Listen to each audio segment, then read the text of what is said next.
अहिले चाहिँ म ठ्याक्कै यो के अरे बाँसबारी भन्ने ठाउँ आइपुगेँ। अब यहाँबाट म अगाडि नागेश्वर बाबाको मन्दिर हुँदै अनि त्यहाँबाट पार्क हुँदै यता झन्डा भएको ठाउँ हुँदै अगाडि बढ्छु होइन। म अहिले यहाँ बाँसबारी नागेश्वर बाबाको धाम आइपुगेँ। अब म यताबाट जाँदैछु अगाडि यहाँ भर्याङको बाटो छ होइन। यहाँबाट उता यो साइड पनि मजाले देखिराखेको छ। फास्ट ट्र्याक बन्ने बाटो होइन। पारी फर्सिडोल यतातिर ललितपुरको साइडहरू पनि देखिरहेको छ पर। भर्याङ चाहिँ खतरा रहेछ। भर्याङ चाहिँ एकदम खतरै रहेछ।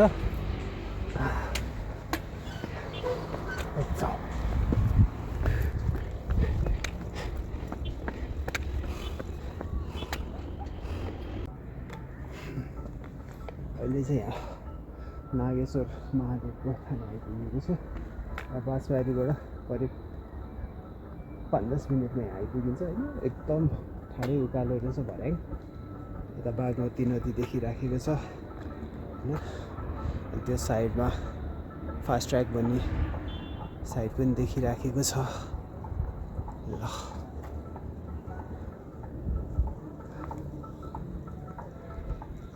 अब म अगाडि नै जाँदैछु।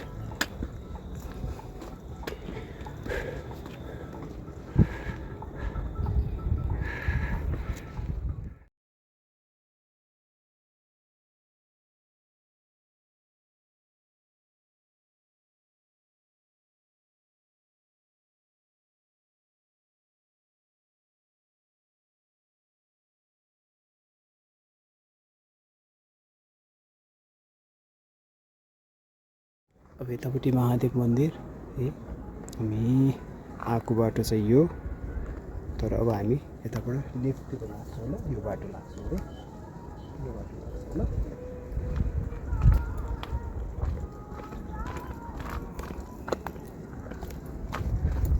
अहिले चाहिँ म यो नागेश्वर बाबाको मन्दिरबाट महादेव थानबाट अब यता यो झन्डा पार्क भनौँ न। झन्डा पार्क त नभनौँ, झन्डा छ झन्डा, त्यही भएर झन्डा पार्कतिर जाँदैछु है। अनि म यहाँबाट सिधै हात्तीबन रिजोर्ट हुँदै चम्पादेवी मन्दिरमा पनि पुग्छु है। यतैबाट पुरै हिमालहरू देखिराखेको छ यति राम्रोसँग।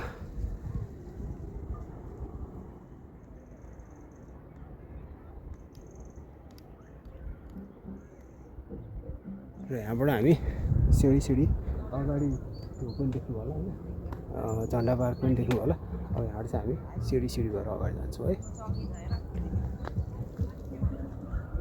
अब चाहिँ यहाँबाट चाहिँ भर्याङ माथि हात्तीबनसम्म छ। यो हात्तीबनको जङ्सन भेटिन्छ।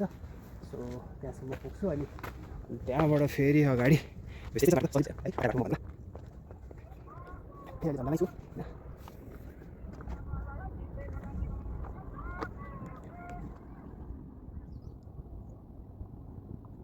एकदम राम्रो हिमालको रेन्जहरू पनि देखिरहेको छ है। पारि फुलचोकी पनि देखियो। अब म चाहिँ यहाँ छु र यहाँ माथि महादेव शिवकृष्ण जय शम्भो। र यस्तो पसिना आइराखेको छ, बट स्टिल यो सेडमा हिँड्नु परिराखेको छ। अब नेचरको इन्जोय त भइहाल्छ, तर कहिलेकाहीँ चिसो जस्तो पनि हुने क्या। अब यहाँबाट चाहिँ भर्याङ सक्यो। अनि म चाहिँ अहिले माथि लाग्दैछु। अब एकछिनमा हात्तीबन रिजोर्ट आउँछ। अनि त्यहाँबाट पनि अझै अगाडि धेरै अगाडि छ है चम्पादेवी। Thank you. अहिले चाहिँ यहाँ हात्तीबन रिजोर्ट आइपुग्यो। यहाँबाट अब है पुरै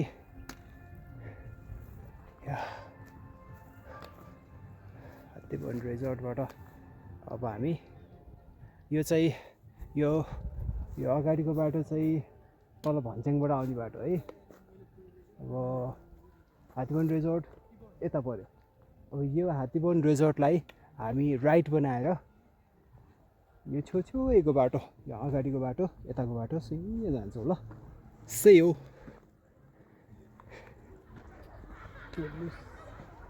डोल्लु सामुदायिक वन क्षेत्र यहाँलाई स्वागत गर्दछ। अब यही वन पनि जानु पर्यो।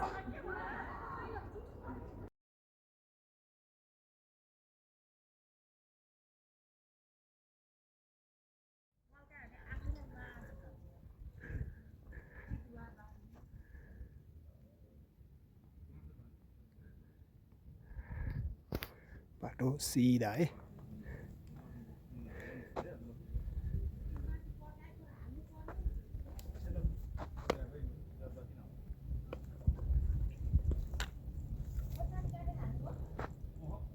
हात्तीबन चम्पादेवी पदमार्ग दक्षिणकाली काठमाडौँ हात्तीबन चम्पादेवी हाइकिङ रोड। वातावरण स्वच्छ राख्नु, स्वस्थ जीवन जिउँ।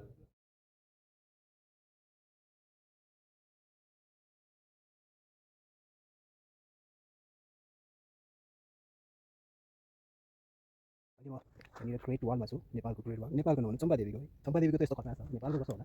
अनि यहाँबाट ठ्याक्कै मेरो लेफ्ट ह्यान्ड साइडमा यहाँ रोड गइराखेको देख्नुभयो है। यो रोडबाट तल दक्षिणकालीको रोड निस्किन्छ है। यदि कसैलाई अलि हतार छ भने यहाँबाट पनि तल जानु मिल्छ।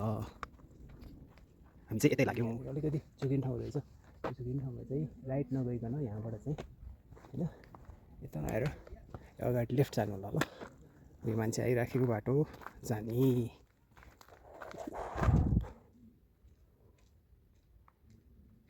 एउटा बोर्ड पनि छ है। यो पोजिसनमा यहाँनिर एउटा तल जाने भर्याङ छ।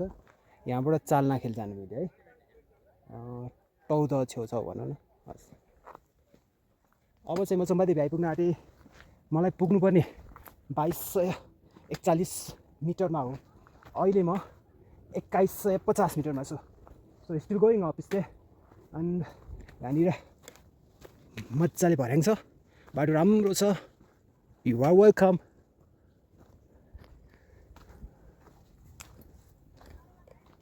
ल आइपुग्यो है। टाबाट रेलिङ हाल्ने काम भइरहेको रहेछ। यो रेलिङ अलि अगाडि पनि नै हाल्नुपर्ने, यो माथि माथि चाहिँ गाह्रै थियो है।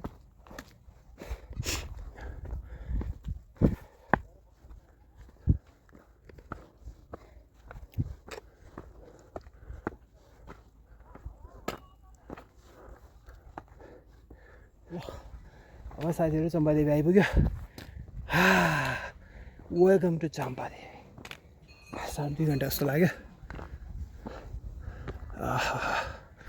चम्पादेवी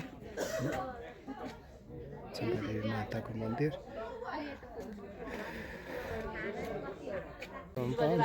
चम्पादेवीमा कोही टिकटक मान्छेहरू ठिकठाकै छन्।